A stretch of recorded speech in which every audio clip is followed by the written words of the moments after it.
everyone. Nice to see everyone coming in. Let's give it a second for everyone to be able to make their way into the room and get settled and mute themselves. All right. Okay, we're looking good. I see some hellos. Excellent. So welcome everyone to What's Next for Enlister. It's been a real joy spending time with you all over the last few days and talking about research and Enlister and reflecting on how the past can shape our understanding. Now we get to look ahead and think about what the future holds. And to do that, I invited Laurie Shannon, coordinator of the recently launched Enlister Society, to join us. Laurie is a university professor who studies Shakespeare and English literature and culture. Her research centers on the history of ideas and language, covering a variety of fascinating topics. And in addition to the many academic accomplishments and serving as a trustee of the Shakespeare Association of America, Laurie is also an Enlister codebreaker, like many of you. Welcome, Laurie. It's so nice to have you with us. I'm thrilled to join the group. Before we even jump into questions, I really want to just say, way to go. I have been to so many academic conferences in my life, and the symposium that you guys have pulled off, it's just been amazing. I've attended as much as I could manage during terms, starting up and everything, but such a high level of conversation, and I think, you know, this is something that everybody who's here with us knows all about, but the kind of firepower that Enlister has lit up across this planet is amazing. And it's great to see that over these couple of days. I'm also in awe of the things that you guys have pulled off. Thank you. It's really fantastic. Much appreciated. And I'm so impressed with everyone who has contributed and brought their A game to this event. We're so pleased. So, you know, to get us started, can you tell us a little bit about how you came to Enlister and how you became involved with the concept of the Enlister Society?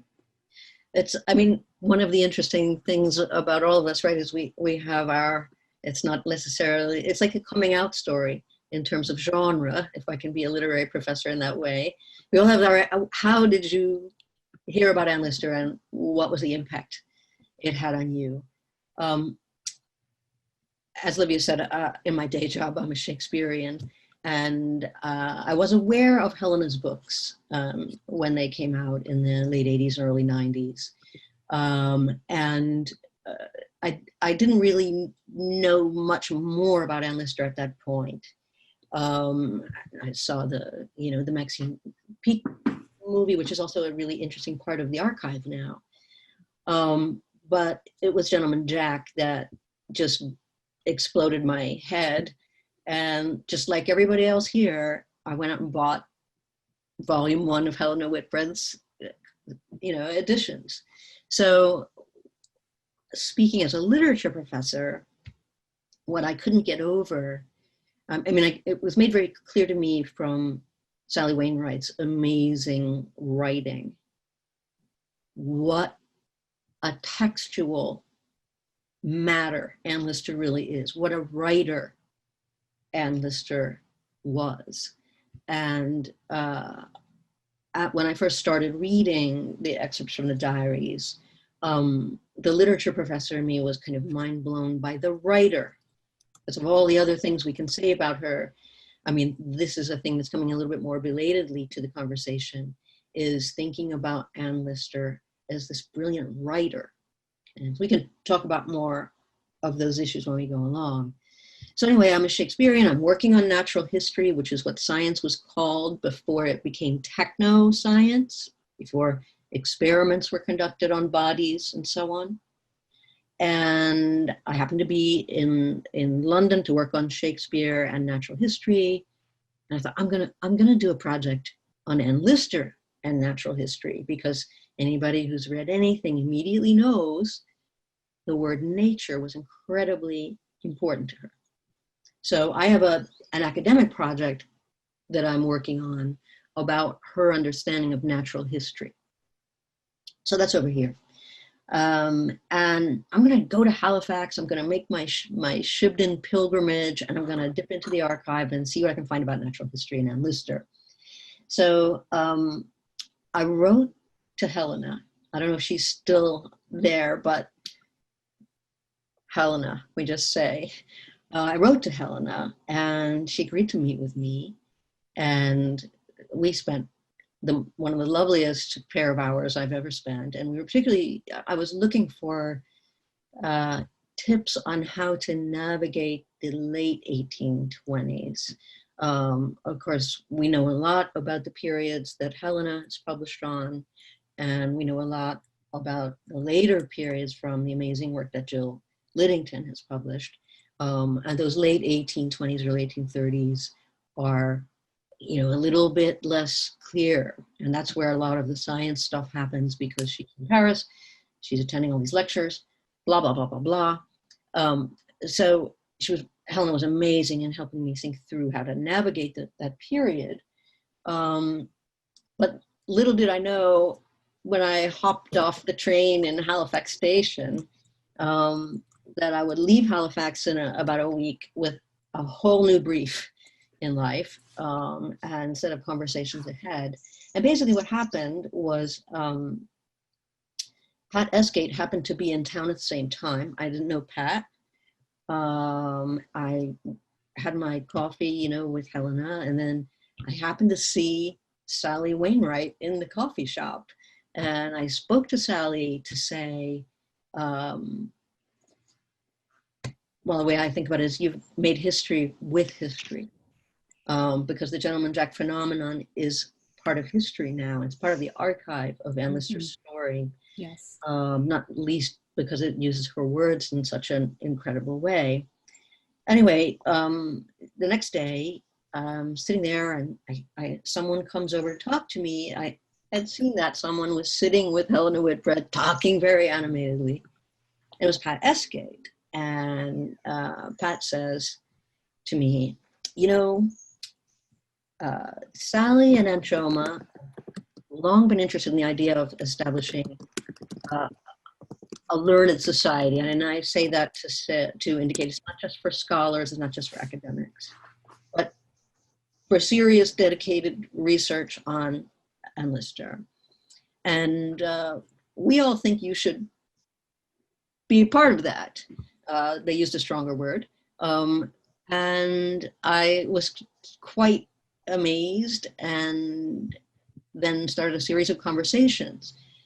First of all, with Sally. And one of the things that, of the many things about Sally Wainwright that are mind-blowing and admirable and inspiring, Sally is as serious a reader of the original documents as the rest of us, as anyone. In fact, more so. And her dedication to the original material was really just what persuaded me to sort of, okay, let Shakespeare take care of himself for a little while. This will be all right. And to begin conversations at first with the four of us about what kind of foundation, what kind of groundwork, what kind of structures, how to build a formal society. So that's how I became involved. I was completely bent on finishing a Shakespeare book, and Lister took over. And Sally and Anne and Pat, thanks to Helena, took over. And so obviously I've sent out the tweet. I sent a letter also to the transcription team at the archives. And so I'm hoping that most of the people here will have had access to the website that we built to sort of, you know, lay out some of the groundwork for that. In any case, you know, I had been a department chair for 7 years, and I had finished my second term, and I thought, well, this is just the kind of, it's not necessarily academic administration, but it's how cool is it to get to build something at a moment when higher education could not be more besieged. Yes. right? Austerity was already affecting it in so many ways before this. And unlike my colleagues, I get to have that utopian feeling of, no, they're Ann Lister, like there's 50 years ahead Yes. of what needs to be done in terms of research and interpretation. So, you know, that's my story of That's, how I came to be doing this. yeah, and it's so much work conceiving something from an origin like that. But you know, promoting Ann Lister's legacy is a forever endeavor. So there's a long road ahead of that. What are some of the issues and questions you've encountered as you're considering establishing the association? And can you speak a little bit about the longer term goals of the society versus maybe some things that might happen in the shorter term? Yeah. So let me start with some of the sort of issues and questions that one encounters. I'm a lawyer, so I went straight to kind of a comparative reading of the different constitutions of different societies. So looked at the Bronte Society, looked at the Halifax Antiquarian Society, looked at, you know, the Gaskell Society. These are all societies, I should add, and Dinsdale, David Glover, who people know well here, and Libby Tempest from the Gaskell Society. These are all these folks have talked with me and given me feedback and advice about how we should go forward. So there was a fair bit of sort of thinking that through.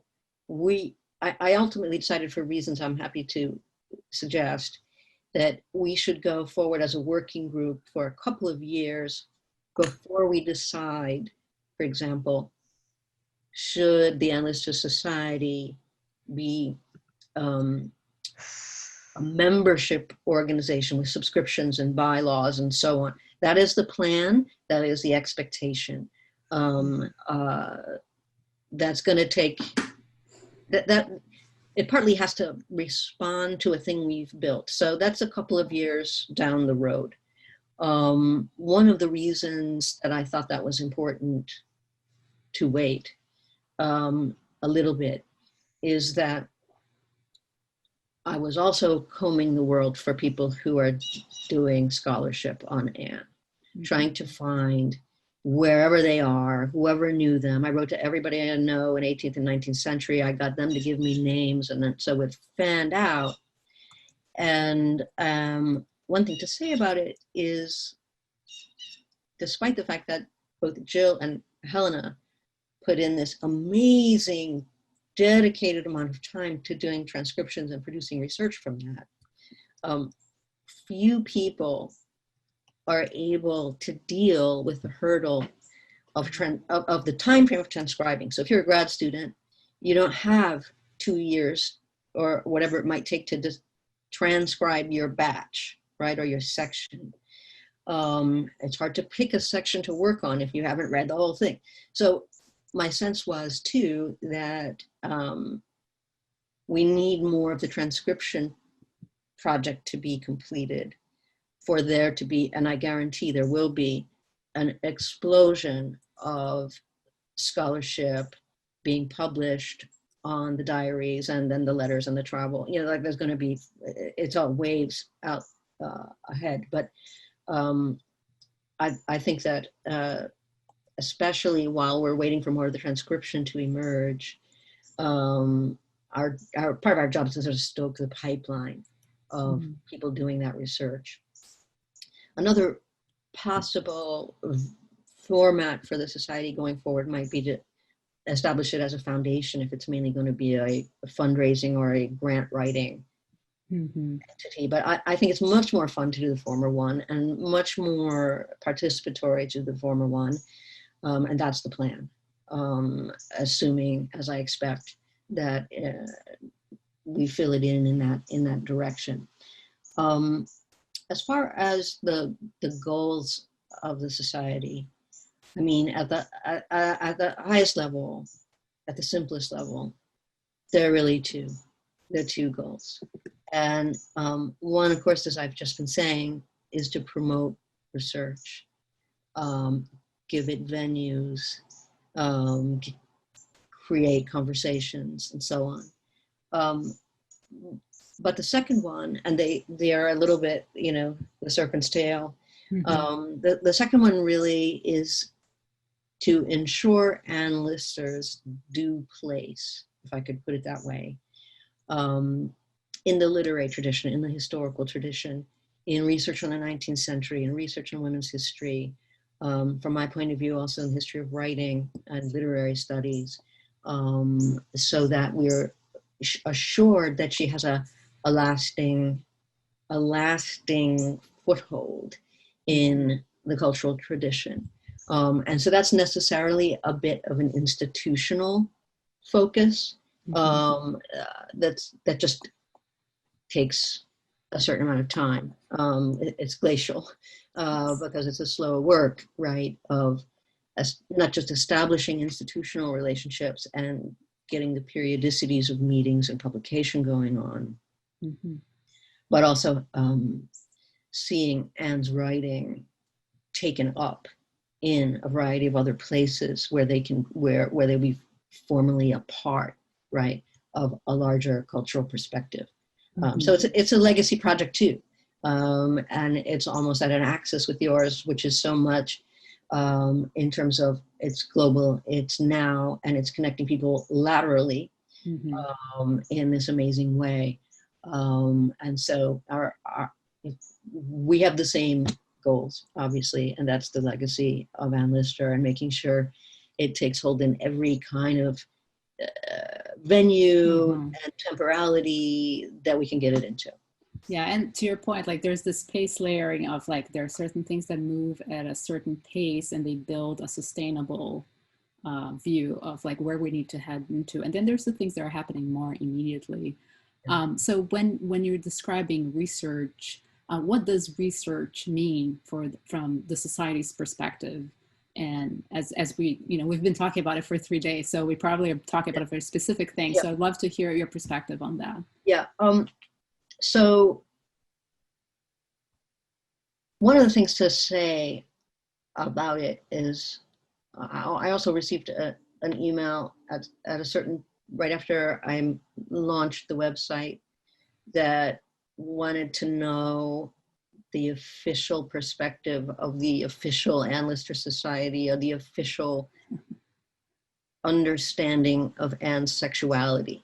And I mean, it was a very interesting email. And I mean, the short answer to that is that Anne Lister Society has absolutely no plan or interest whatsoever in having an official view of Anne Lister's society. I mean, Anne Lister's sexuality. The question of like how we will think of research. I mean, the we is going to be expanding over time, obviously. And I hope everyone is going to be a member as soon as we do the membership mode. But one way to think about what do we mean by research is to think about what do we mean by reading, right? There's a way to just read something, take in information, and there's a way that we sort of take it down the road or up the ladder, if you will, to ultimately produce a reading of something. The other way to think about that is that all research unfolds in steps, right? The first thing you do, and it's a little bit chicken and egg too. Do you have a research question first that drives the let's go find stuff?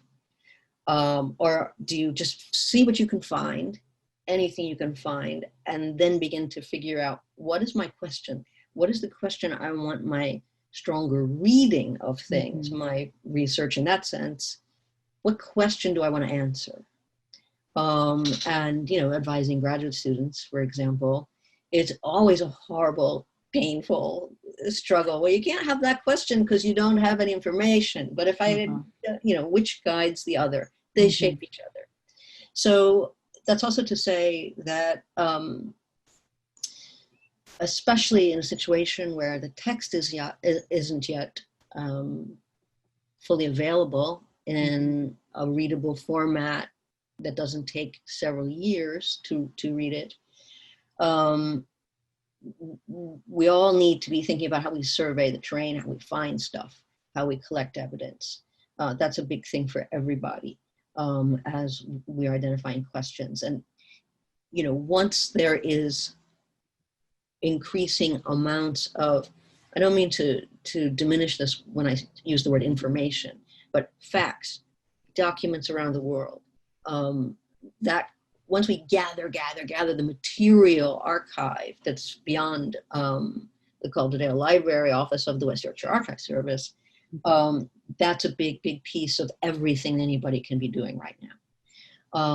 And then the mode of research that we might call analysis, making propositions and then rolling out evidence to say why that proposition should be accepted by other people. That's a conversation, obviously, in a mode of, moving to interpretive readings of Anne Lister.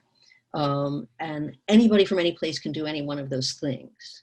I think that we will be as open as absolutely possible in terms of what we think research means, at the same time as we're definitely going to be understanding it in a more or less formal way that's either, here's a raw document everybody should know about, which you guys are doing a lot of, which is great, to here is a theory I have and here's the questions I have, to, fully baked, academic arguments that might be articles or books and that sort of thing. Anything that is moving a couple of balls down the field is research in that sense. And we definitely hope to be fostering that. Mm-hmm. One of the, we didn't really get to like the interim goals or the most immediate goals of the society. I was kind of giving you the monster big goal. Mm-hmm. What I expect we'll do is, even before we pivot to a membership organization, develop a newsletter that will probably combine short pieces. It might be abstracts of pieces, and links to or presentations of documents that people have found. There have been such cool instances of people around the world who found this or that document that's relevant to Anne Lister's travels in that case. That's a type of thing in academic settings you would call notes and queries, right? Or rare documents, or a document just to, here's news of this document that people may want to know. We're also going to be doing some presentations under the good auspices of the Anne Lister birthday weekend. Mm-hmm. Deo volante, assuming that we can actually do it in July of 2021. Mm-hmm. I will have more news about that. I'll just put it out on Twitter probably in about 3-4 weeks about what those events will be. So it's a maybe on a different temporality than social media, but in fact that announcement tweet was the first tweet of my entire life's experience. This is not really where I live, but we'll be posting there about some opportunities for people to suggest projects and so on as we go forward.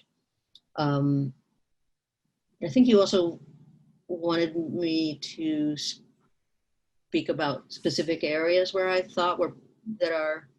So over the last few days, we've discussed Anne Lister from the perspective from people that had very different traditions. So we had historian perspective, maybe a library science perspective to some extent. Just this morning, Megan Tavener brought a sociology lens into the conversation, which was fantastic. So as a literature professor, how would you characterize your lens? And maybe speak a little bit about that context. Yeah.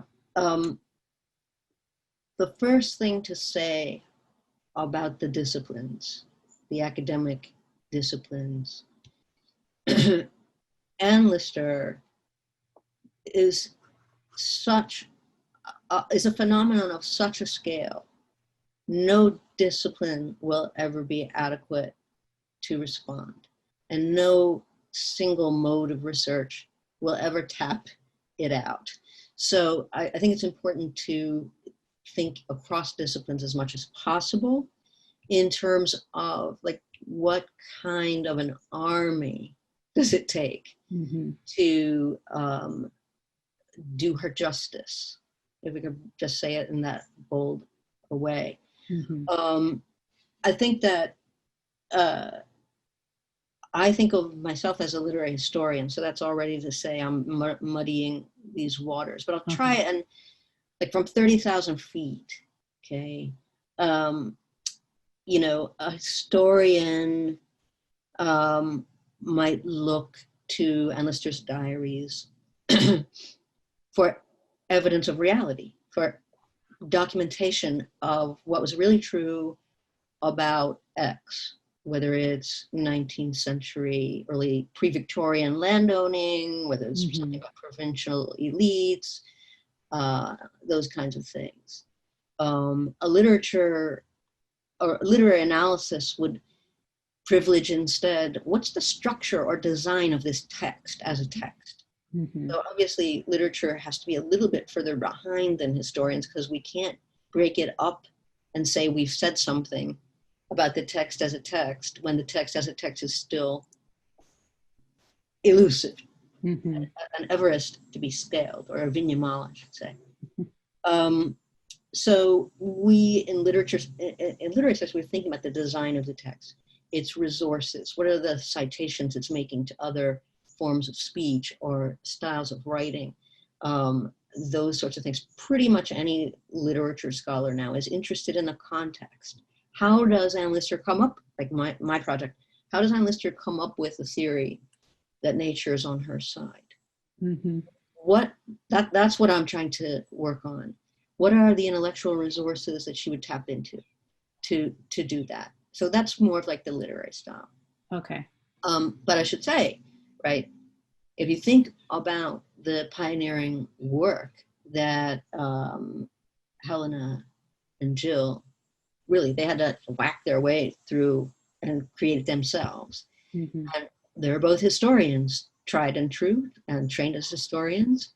But they also had to take up editorial functions, right? Because all of their work is involved in the question of editing, which is a traditionally literary question. You know, making decisions, what extract, which extract, why this piece, why not that piece. Those are traditionally literary in the broadest sense kinds of questions. You choose the pieces that are correct to tell the story that you think is true or most dramatically interesting, or whatever the principle, whatever the editor, they had to have an editorial principle is the point. So that's, again, to emphasize that it's just going to take every discipline and every different kind of hat people could be wearing to stand up, to match her. Yeah, one thing you had brought up is like is that sustainability view and the long-term view of like doing all this work, and how do we make Anne Lister part of culture where she belongs. And you spoke a little bit about teaching in that context. Can you talk a little bit about that? Yeah, I think that one of the most important places where Anne Lister will be disseminated is going to be in classrooms, as we think about the long haul, right? History classrooms probably have already included, syllabi in history courses have no doubt already included some of the articles that are out there and so on. The diaries becoming transcribed will enable more of that to be true. But I thought it might make sense or might be helpful to people for me to sort of describe, these are two classes that I am in the process of designing now that I'll be teaching in 2021. And I'll be teaching them in the literature department, but I'll be teaching them as somebody sort of responsible for pre-1900. Okay? So it's a historical perspective. So one of the ways that I'm going to frame Anne Lister in contexts of other writing is I'm going to do a class called First Person, Singular.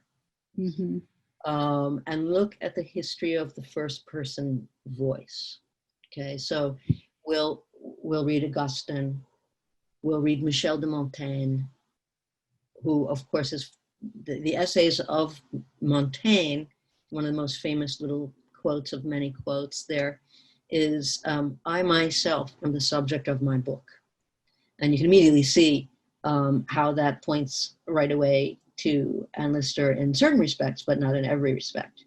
I leapt over Samuel Pepys. I would also include the diaries of Samuel Pepys, although of course they have to be excerpted. And I don't know how much people in the group may know about it. Even in literature studies, a lot of people know about it, but haven't really read Samuel Pepys. It's another enormous set of volumes. But if we think of Samuel Pepys as the biggest, best known, massive, continuous diary, Samuel Pepys' diary goes for about a decade. And it clocks in at 1.25 million words. So a mere 25% yes.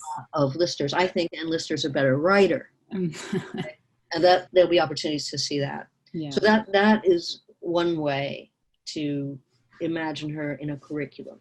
The course I'm going to be teaching before that is questions of a queer tradition, and thinking, using a class to ask together, what does it mean to desire something about the past?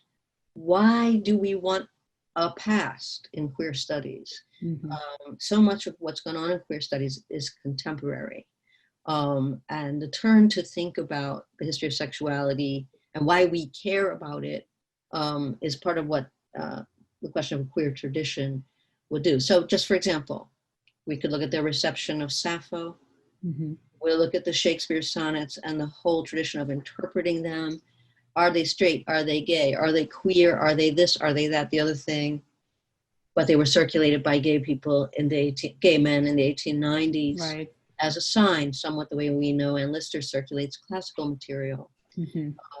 Anyway, so Shakespeare sonnets, Anne Lister, look at Sally's reception, right, look at Sally's series as a reception and interpretation of the past, of Anne Lister, the past.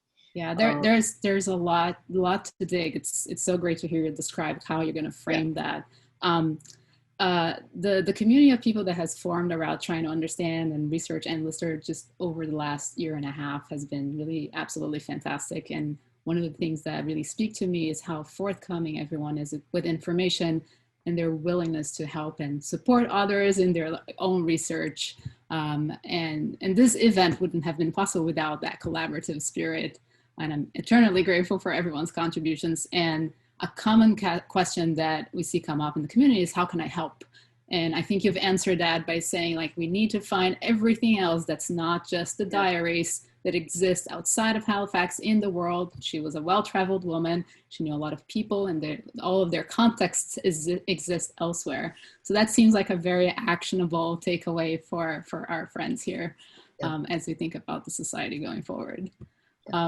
If this seems like a good moment, we might be able to still take a couple of questions from the audience. If you could please use the raise hand button, I will, in your participant view, I will be able to call on you. Let me just pull up the panel. Any questions at this point? Just gonna give it a second. Okay, question from Alex Price. Go ahead, Alex, unmute yourself, please. Hi there. My question really relates to how the academic sector as a whole can really use the energy of all the volunteers, all the enthusiasts we have here, particularly when the humanities as a whole is facing such a challenge to its relevance in this world. That's a great question, and one of the really interesting potentials in this whole study of Anne is that it gives a lot of renewed, not just energy, but also rationale for why one would care about history and the history of writing in particular. So my hope is that the project, the way that the projects coming out of Ann Lister span academia and the world that's not necessarily part of academia, is part of why she'll stay enlivened within the institutions. And I think that the question of what people can be doing to enhance that, I mean, what everybody is doing is exactly what they should be doing. Finding as much as you can. And I mean, as a teacher and as a researcher who hopes to be able to search the entire diary, for example, for the word nature, so that I know every time it occurs. The other thing I would say for, you know, what people can do is transcribe. I've been a little bit behind with the transcription project, with the other things that I've been doing, but I have the same feeling that the other transcribers have expressed in the session yesterday of, if there was more time in the day, that's what I would like to be doing with it. And that's going to repay, that effort will be repaid by the attention that's going to bring to Ann Lister's writing and Ann Lister's, if you will, example as a kind of irrepressible person who was able to, you can watch Ann Lister process adversity over and over again and figure out how to be stronger from it. I think that it's an understatement to say we could all use that right now. The world could use that right now. And I think the energies coming out of understanding Anne's way of inhabiting the world are so positive. Their effects can only be positive. Now, Alex, the first part of your question was about how the volunteers around the transcription project and the volunteers and people around the world who are engaged in Packed with Potential can impact academia. And if I knew the answer to that, I would be solving the problem of academia with it in a way. One of the things about academia is it is a medieval institution, and it's not even an it, right? Because all the different institutions that are all struggling right now have different kinds of problems, but they all have problems. Yeah, I'm sorry to cut you short on that one, Laurie. Absolutely agree. Unfortunately, we run out of time for additional questions, but I invite everyone to please reach out and ask your questions of the Ann Lister Society. We posted on chat the URL so you can learn more. They're also on Twitter if you want to direct message them, but there's also contact information to reach Laurie, I'm sure, and we'll have more time. And if you want to use the Ann Lister Summit hashtag, we can also take questions there as well. Thank you so much, Laurie. Really appreciate you taking the time to get us an understanding of where the society is headed. And I just want to say one more time before we all part, this has just been an amazingly well put together effort by you guys, in awe, and congratulations, and long may Ann Lister fuel everybody's every spare minute. Thank you. We are going to transition for a brief overview of some of the open projects out there. And I'm just going to go share my screen before we get to that. And we'll do a speedy overview of what we have that might interest you. There we go. Let me know when you can see some beautiful mountains. Yep. Okay. So. I don't know if I'm still live, but I'm sure everyone. You are. People may have noticed Ann Lister's drawing shows you how much of that glacier has disappeared. Yes. See? Data wherever you look. All right, so this is going to be a very brief intro to some of the things that are happening out there and things that you might want to get involved, because we always get the question like, how can I participate? What can I do? Or some people who are doing really fantastic work and we reach out and they're like, oh, I'm not really a researcher, but here's all these many hours I've spent already considering Ann Lister and her context. So just to give you a sense, you probably saw a lot of links throughout the last 3 days referring to this website, Packed with Potential. So what this is a research hub. It's both a community to collaborate with and just a website to share content and access to shared resources. That's all. The website is like the simplistic, most possible simple thing you can have. It's just a place to seek out information. So our goal is to provide access to information, access to tools, access to people, and all that in service of promoting Ann Lister's legacy.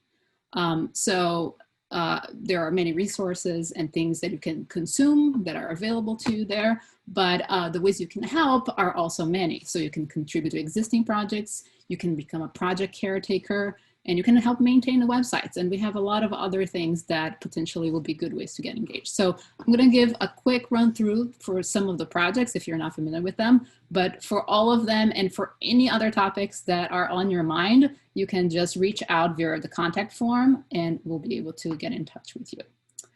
Sometimes a project starts because you have a central question like Laurie was talking about. Sometimes you have a handful of curiosities. Other times they're just more exploratory. Maybe you're doing a transcription or maybe you've come across a document the information just reveals itself to you and it just becomes interesting. So a lot of the projects here have started in all of these different ways. The first thing I'll notice is that there are just a lot of resources then. So basically everyone who has transcribed and created a transcription blog, you can just come to one place and find everyone. If you find a new one that we're not aware of, please let us know and we'll add to the list. This way it's just easy to find things. One of the first things that we put together was just a list of all the available books. There are many editions from different years. So this helps you disambiguate that list to get you just started if you're new to getting to know Ann Lister in her time. And then we have this we're trying to create a comprehensive index of published references. This includes academic journals, this includes articles and a variety of other references that seem either central or fringe, but still very relevant for you to just understand Ann Lister's context. There are a few other projects. More recently, the Ann Lister Sex Guide has been a more in-depth look at how she uses language throughout the diary to talk about sex and her practices. Thanks to Steph Galloway for spearheading that.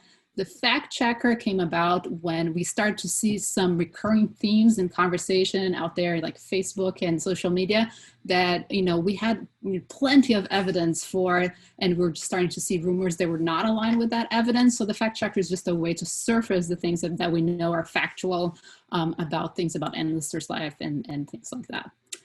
Travel tips has started because, everyone who has had the opportunity to read the diaries has seen just how interesting and many times humorous Ann Lister's remarks about the places she visits are. So we started with just, taking some extracts out of those visits, and so many people contributed that it became a very large set of reviews. So right now we have those travel tips as such described there, but it also became a project to harvest that. And so you can contribute your own findings and call those out. Last but not least, the Ann Lister people. So this one, the West Yorkshire Archive Services does have a reference sheet for the transcribers that talks about some popular people of Ann's time that helps you contextualize your transcriptions. But what we learned is that when you start researching, you come across other people or more context about those people. So the people tracker became a way for people to contribute that back and augment their original list, which had about like 100 or so people. We're now at more than 400 people. So it can be a useful tool for you if you're transcribing. Also, I'm just mentioning the CryptHand tools that some folks have created here. If you're new to transcription, and you're curious or maybe it's not something you're doing regularly, you're just curious about certain passages, it's a handy way to get into it before you completely immerse yourself in doing that sort of work. Next up, I'm gonna pass it to Amanda to call out one of the most amazing parts of these research projects. Oh, actually, before I get to that, I forgot I had some other things I want to mention.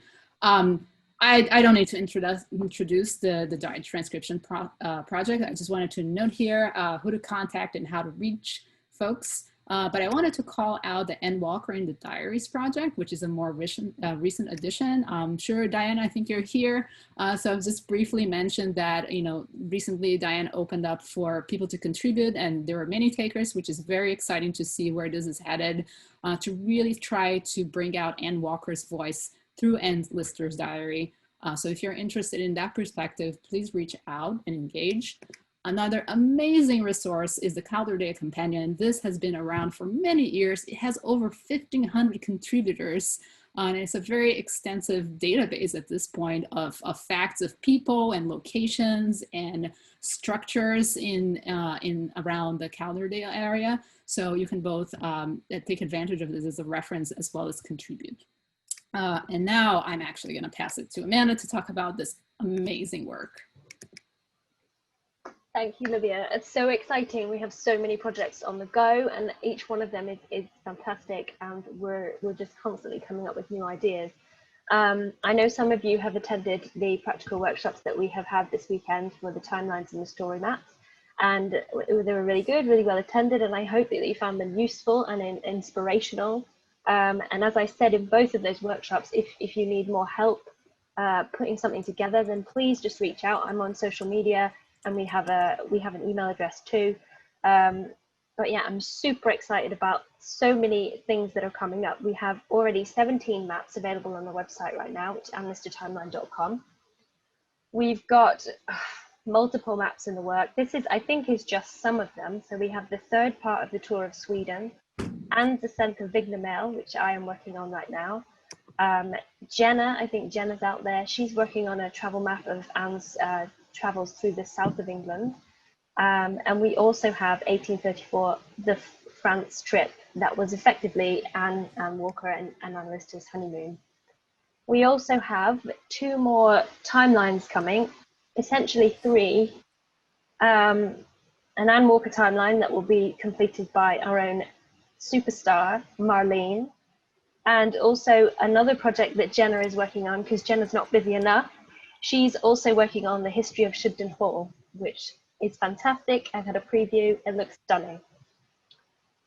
So yeah, like I said before, we're on social media. If you need help, if you've got ideas, if you've been inspired by something you transcribed in the diary and you can see something that would fit for a timeline, that would fit for a story map, come and reach out. We're open to ideas and suggestions. Awesome, thank you, Amanda. Thank you. So I mentioned the trackers, and what I mean by a tracker is, as Laurie pointed out, we don't have the body of work of the diary to work with, and so we're relying on the people who are currently transcribing, surfacing some things as there is interest in certain topics. So the first one I just want to call out, the bookshelf one, is a way for us to track what kinds of things was Ann Lister reading, whether it's books or periodicals. We have over 400 items logged.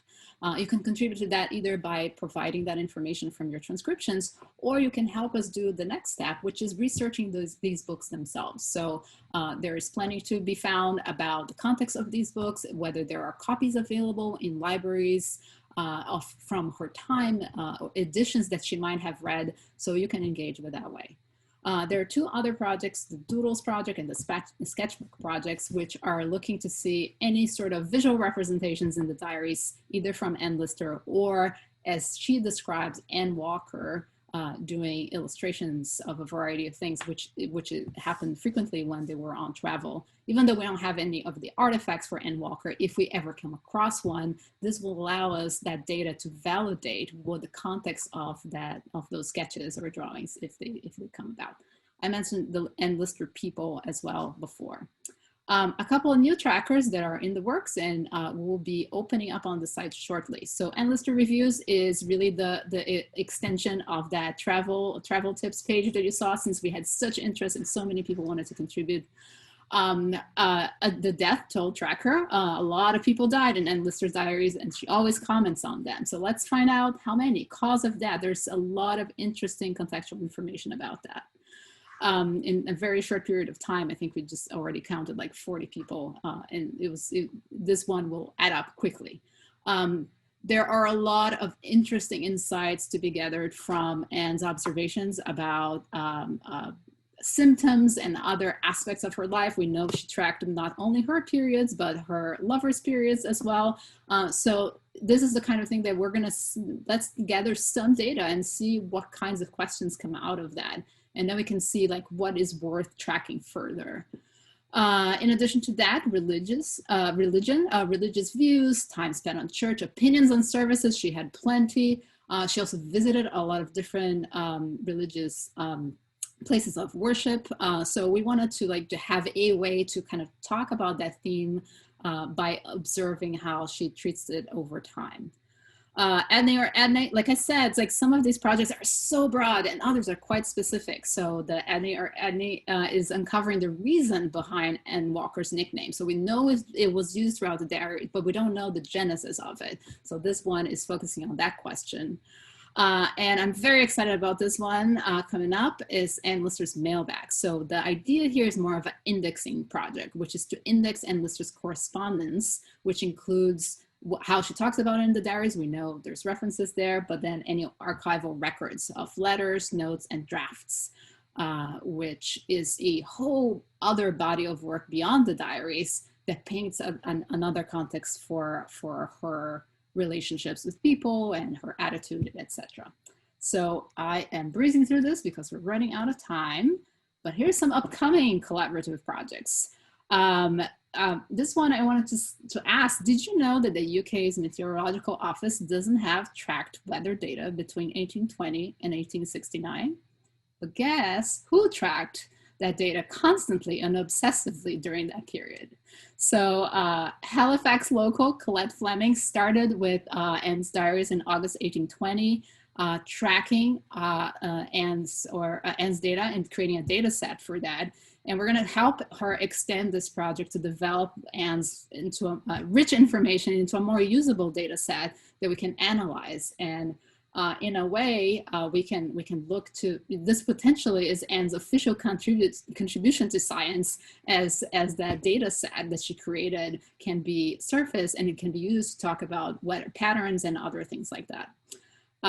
Transcription resources, we had great conversations this week about Code Breaking 101, and a lot of resources were shared. So we'll have one place that will collect all of that to both help people get started, but as you get deeper into it, more tips and tricks and like how to do and be effective at it, like tools and things like that.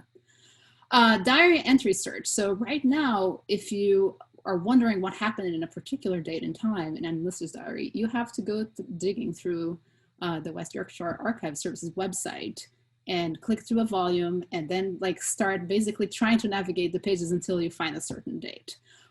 So we would love to have a way where you can say date, and then it will tell you exactly in the diary where that is. We have that metadata. I'm working on it right now. We should be able to make something very straightforward. Long terms, we should be able to tag that information, and whether it's thematically, geographically, like we can do so much more beyond that. But we want to start with something just to make it more efficient to work with the diaries when you're looking for information. Last but not least, I had a wonderful session about the women and Lister's lives. We're going to start with some people profiles to kind of collect that information, and then we can extend that as more people are added over time. Then we had this fantastic idea from Chantel Smith about connecting people in different places who may have access to archives that you don't have access, that you might be seeking information from. How can you reach out and collaborate and find the information you're looking for? I want to shout out Pauline, who helped organize this summit. She's found such wonderful things for us in Paris, and it's just a really great example of like how we can work together and really develop any particular research questions you have and information that you need.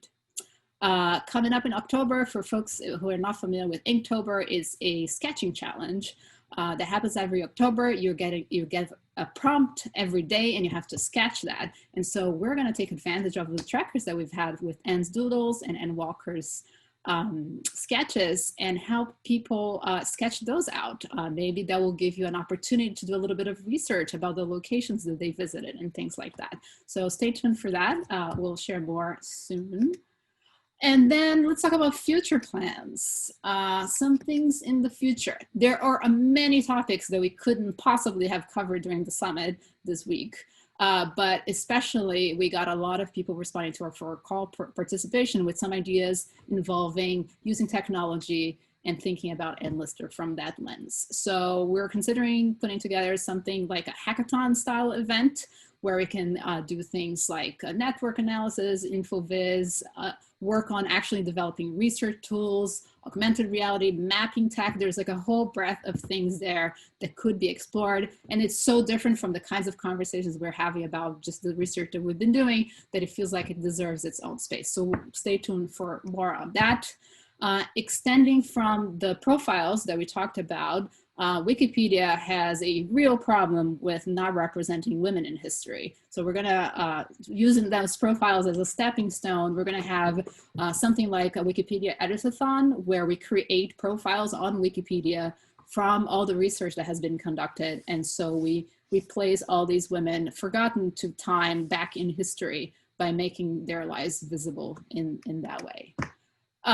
We've gotten a lot of requests for people to just come together more frequently and talk about things. So we're considering like maybe periodic online video chats, a little bit like we're doing with the summit, whether the focus is code breaking specifically or some other fringe topics, we're yet to determine, but we definitely got a lot of requests for this. So let's make it happen. Now talking about some more concrete dates here.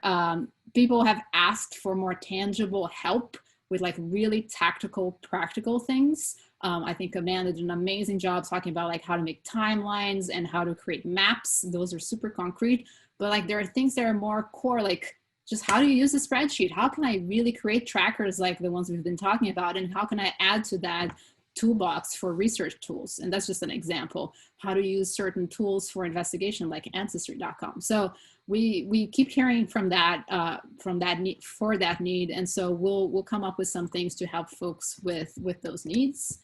And don't forget, next year at Endlister Birthday Week, we are proud that Pat Esgade, who's like the most wonderful advocate for all things Endlister, has already helped us carve out some time during that event for the summit folks to get together again, and maybe we can like see how far we've come in this period of time, and we'll have another conversation in person, hopefully in Halifax. And then, I don't know, should we do this again? Does this seem like a good idea? Okay, I'm seeing some thumbs up. Of course, we're gonna have to do this again. Obviously, we don't have any plans because we're still in the middle of doing this one, but I think it's fair to say that we all are looking to do something like that.